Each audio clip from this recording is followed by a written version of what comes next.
Welcome to Hodgeman County, Kansas. We are in, I think, what's considered Western Kansas.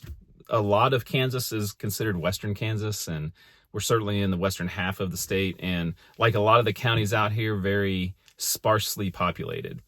And we're going to explore all around. We're going to go to every dot on the maps that I have, and every dot that I can find, and see if we can learn about the history of Hodgeman County. We're starting in Jetmore. Jetmore is the county seat. It's the largest town by far. It's one of only two incorporated towns in Hodgeman County. It was originally called Buckner, and it was named the county seat. It was called Buckner when it won those votes in the late 1870s, and then it ended up changing to Jetmore. You may have already watched a video I did about Jetmore, so if you want to learn all about the history of this town, you can watch that. Route 156 kind of goes through the middle of Hodgeman County, and 283 kind of divides it, north and south. And so we're going to, on this video, basically stay on 156 or the north of 156, and then in part two we'll come back and do the southern half. So let's head a little bit maybe out towards the northwestern part of the county to get started.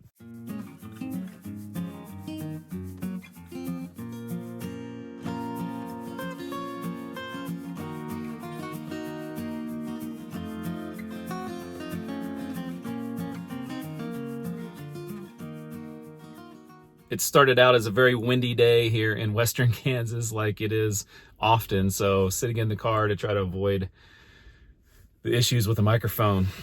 But starting the day, we might as well start where things started for Hodgeman County. And where I am currently sitting is where Hodgeman Centre was. And like I mentioned in the information earlier, the county was officially designated in 1867, but it wasn't formally kind of organized till 1879, and this is where they organized it, Hodgeman Centre. And I imagine when they put this together, they were thinking this could be the county seat, but it ended up just being a temporary county seat. And, basically before they had a county seat, they had to get together somewhere to figure out how to organize this county. And so this is where they got together, and they had a vote in 1879, and Hodgeman Centre was in the running for that. They had a post office here, obviously a small community, and it ended up losing to Buckner, which became Jetmore.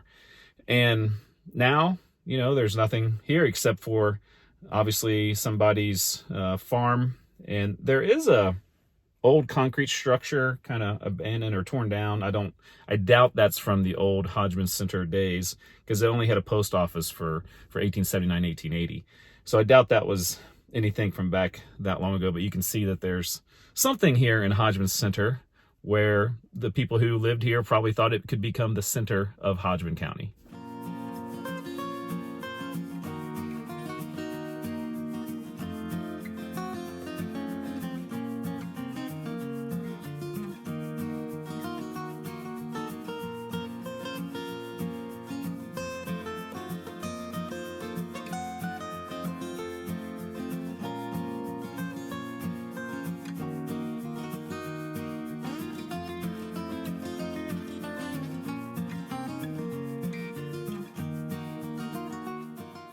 I've been driving around and not finding too much yet, a lot of wide open spaces, but I did finally find something here in Kidderville, this marvelous old school.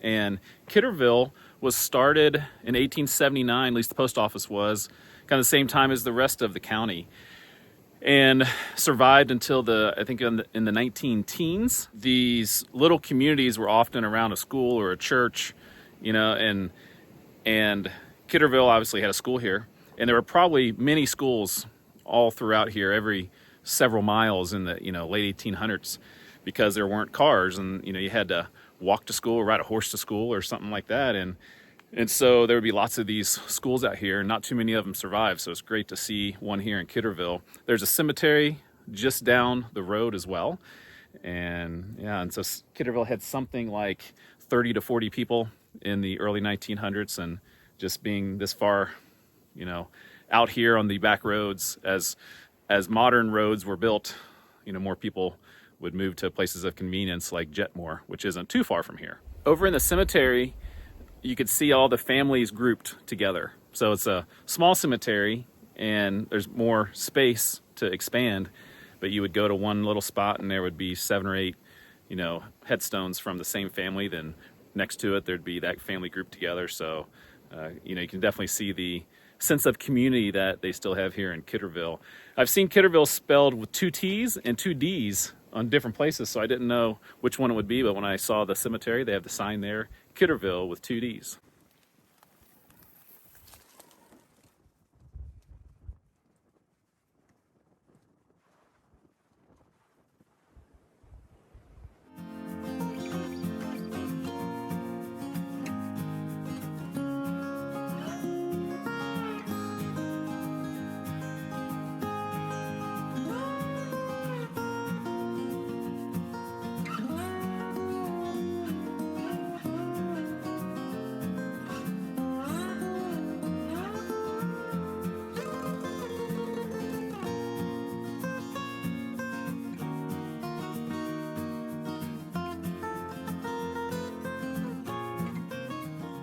My next dot on the map is Keroma, and I wasn't expecting to find anything because it said there's a post office like for 3 years in the 1880s, and usually you might find a cemetery, but sometimes you just really don't find anything. This was just the vicinity of where the post office was. Maybe it was in someone's, farmhouse or something like that. And I pulled up and I thought, man, it looks like there's maybe a cemetery on the side. And I got out and I looked and it wasn't a cemetery. I don't know what it is. So maybe somebody can tell me what this is. It's definitely not from the 1880s. And it looks like obviously some sort of project that was started and maybe isn't happening anymore.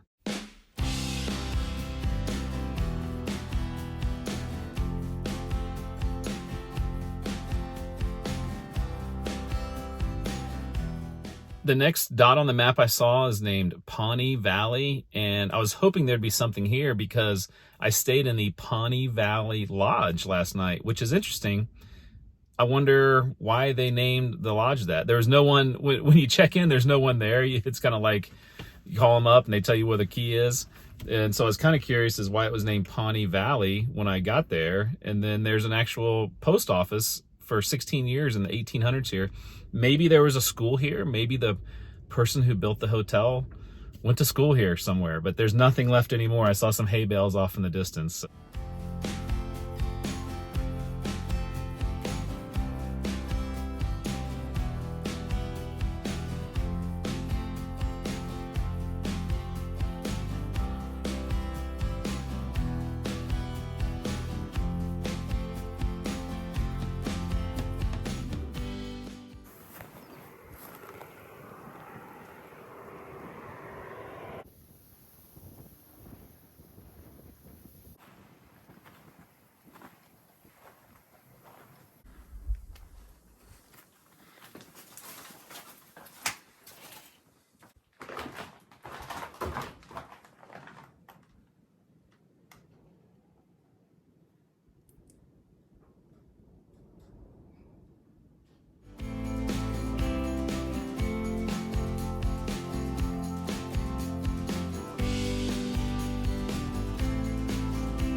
There is not much to find in the northeast part of Hodgeman County. I've been driving down some dirt roads for a while, but I finally did find something pretty darn interesting. It's windy, so I got out even though I know the wind is an issue, but I wanted to show you some stuff. So on the map, there were 2 things in the same place. There was Hodgeman, like a town of Hodgeman or something, and then a Duncan's Crossing, it said on the map. So I was driving kind of down the road where it was, both these things are located real close to each other. And I look over and there's a, private driveway that looks like it has like an old school maybe, or I don't know, refurbished. Looks like some of these old schools you've seen, but it's in the same place that on the map it says Hodgeman. And you've heard about Hodgeman Centre. Obviously there's Hodgeman County, and then there's Hodgeman. And Hodgeman had a post office kind of a little bit later, like 1916 to 1924. and more, it's only 100 years ago compared to some of these other towns that went, extinct long before that. So anyways, there's that old school there. It's like, okay, that's kind of interesting. I didn't want to go over there because obviously it's somebody's home or it's on private property. So they keep coming down to where it says Duncan's Crossing, and they have a couple of really interesting things. So let me read what these say.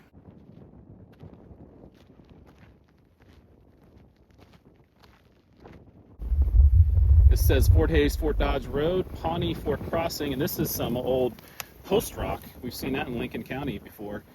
And it talks about this road here. Pawnee Fork was crossed by Fort Hays, Fort Dodge Road, running from Union Pacific Railroad, railhead at Hays City, to the original route of the Santa Fe Trail at Fort Dodge. As such, this new road, for a brief period, became the eastern end of the Santa Fe Trail, before being superseded by another road from Sheridan City to Fort Lyon. Following a Santa Fe Trail tenure, the road was used by Army and early settlers. At this point, John O'Laughlin established a trading ranch in 1869, which he sold to George Duncan, not Dungan, as it says on the map. In 1872, Duncan operated the ranch through 1879. So that's interesting information. And then over here, I got some more stuff. So this was placed here in 1929. And it has similar information, but a little bit different. Let me read that. This monument marks the site of Duncan's Crossing in the old Fort Hays, Fort Dodge Trail established in 1867. Many famous men passed through here, including President Hayes, General Sheridan, Custer, Hancock, and Miles, the first white settler in Hodgeman County. John O'Laughlin here operated a toll bridge, trading post, and stockade, which was later owned by George Duncan, the first postmaster in the county, and for whom the river crossing was named. Dedicated to the pioneers who faced the dangers of prairie trails and frontier life to establish homes in this community, presented by the Hodgeman Community Ladies Aid Society, 1929. Very, very, very cool.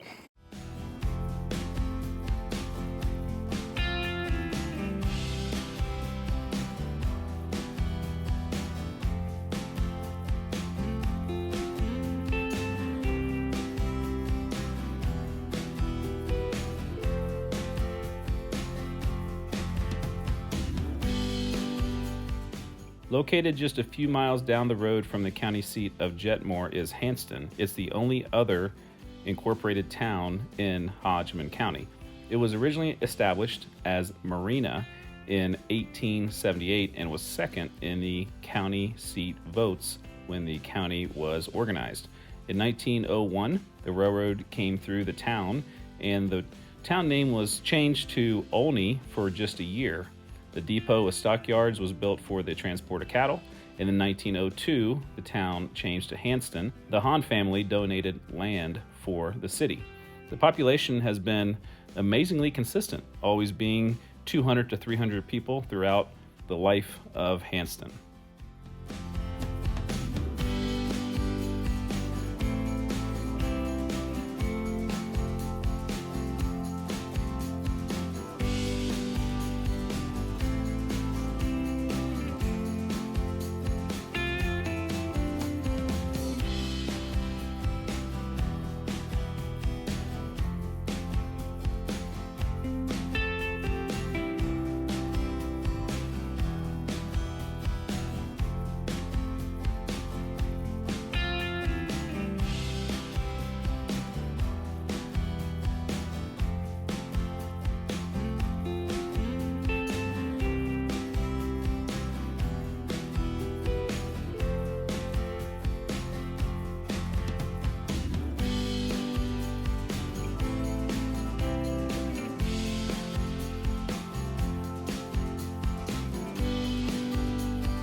Pretty much at the end of the day, gone about to every dot I could imagine in the top half of the county. And there's one place I really wanted to go, and it was named Morton City. And it's really pretty much, gone at this point. I've read some things about it, but said that there might be some ruins about 3 miles northeast of Jetmore. So I have gone down every back road, and I think I may have found it. And it looks like private property. I don't want to go over there, but maybe I'll fly a drone over there and tell you the story about Morton City. Honestly, I'm not sure if this is the exact location of Morton City, but I think the imagery would be similar to what it might have been in a good backdrop for this story. So in the years following the Civil War, a couple dozen black colonies were started in Kansas.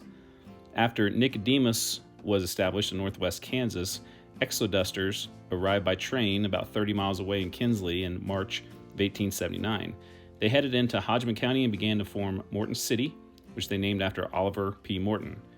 The men and their families were part of an early surge of migration before the Great Exodus from the South in 1879.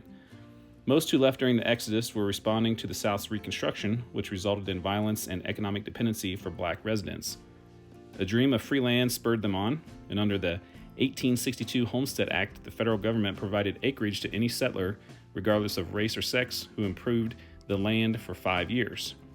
The homesteaders had a hard time building the settlement and taking care of their homesteads. Only one settler, who was equipped with a team of livestock, could grow crops. Others had to make do with gardens and hiring themselves out to the area's established farmers. At the peak of Morton City, there were about 100 people. There's a church, 3 stone houses, 9 sod houses, and the rest were dugouts. Most of the settlers eventually moved away by 1880, and the small community was abandoned.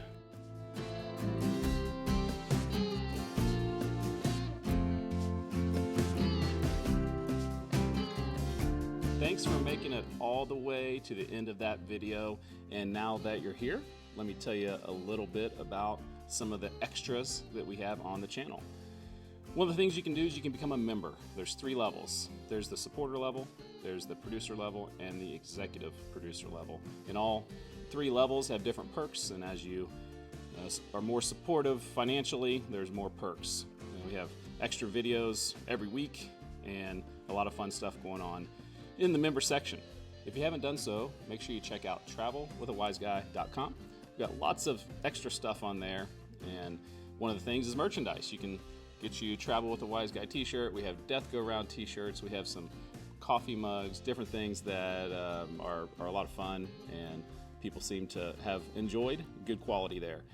Also on the website, you can do things like check out the Google map. I have a pin dropped in every place I've done videos about, then a link to the video so you can look at the map, and maybe there's somewhere where you live or somewhere you want to go. You can check out that map, and it seemed to be a very popular thing. You can sign up for my newsletter. I do that about every 3 weeks. It's totally free.